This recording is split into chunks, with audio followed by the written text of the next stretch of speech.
If you enjoy scary stories, give this video a like and subscribe to the channel. Humanity has feared the dark since its very inception. We armed ourselves with electric lights, portable flashlights, candles. We don't fear the dark itself, but the unknown lurking within it, a fear we call scotophobia.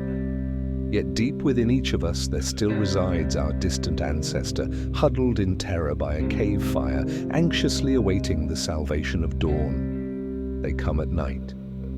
The night shift is a world of its own. We are easy to spot by the dark circles under our eyes, the shuffling gait, the direction we move in. While you head to work or school in the subway, we're always going the opposite way.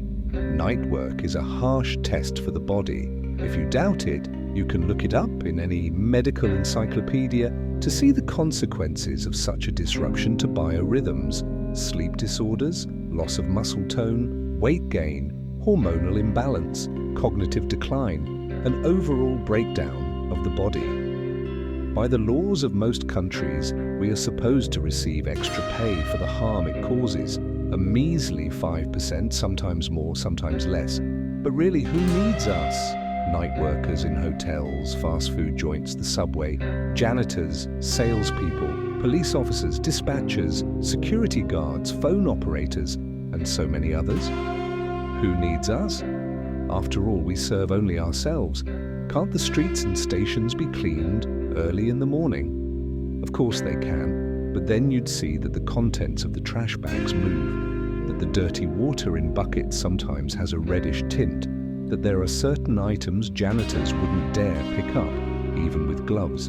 I'm not talking about syringes and cigarette butts littering every public place.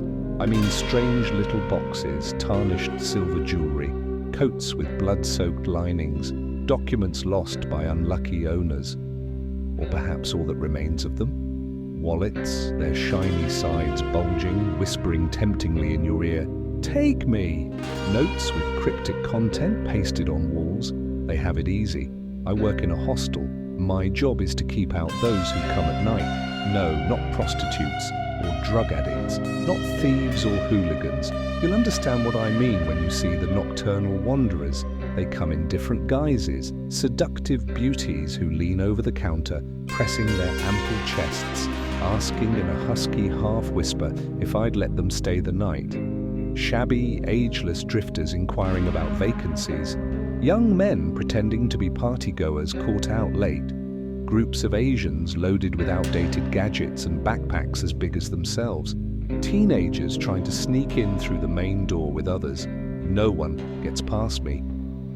No matter how hard this girl tries to drown my gaze in her neckline, I remain steadfast.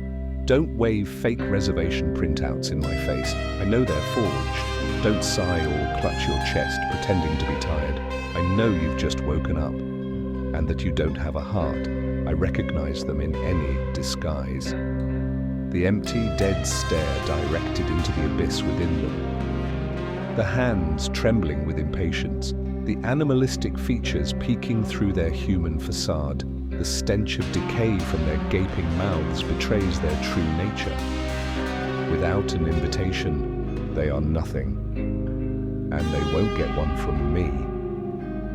Sorry, sir, your credit card isn't working. Of course not, you found it in the trash, and it's not in your name. No, driver's licenses aren't sufficient. Apologies, we only have rooms at €300 per night. Sorry, we're fully booked. Unfortunately, there are no vacancies left at all. You'll sigh, sob, even claw at my counter, while I, drenched in cold sweat, blindly scan the monitor. These creatures will sit in the lobby, trying to connect to Wi-Fi with obsolete, non-functional phones. They'll awkwardly smoke paper near the entrance. They'll attempt to book a room using a powered-off laptop. They'll try speaking to me in various languages, swearing they missed a train, plane, steamboat, or rickshaw.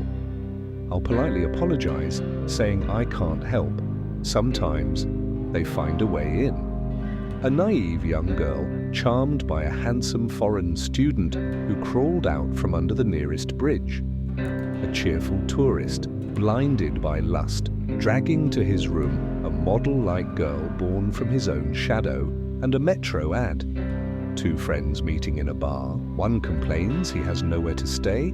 The other generously offers his room to the creature that emerged from the bar mirror.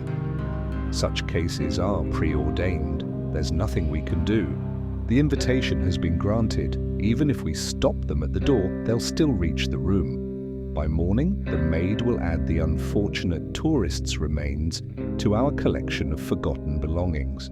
The rest they usually take with them. Although sometimes the unlucky ones get lucky, we find them dead from cardiac arrest. And believe me, that's a mercy. When we patrol the premises, the stakes rise. The creatures are already on our territory, granted entry by someone's short-sighted decision. That's when we grab a heavy flashlight with almost blinding LEDs in one hand, hoping to catch something in its beam before it sees us. In the back pocket, there's a small notebook filled mostly with illegible handwritten copies. Occasionally, we add our own notes in the margins. Sometimes it's simple. If you hear crying from the women's restroom, never call out, and certainly don't open the door. Just turn off the light and lock it. Other times, it's harder. If you see someone slowly walking down the hall, leaning against doors as if listening, you need to outpace them via the fire escape and open the door for them there. They'll leave, but won't be able to return. And sometimes, when you hear laughter from an empty room, it's best to just run. We are here in the night to protect you.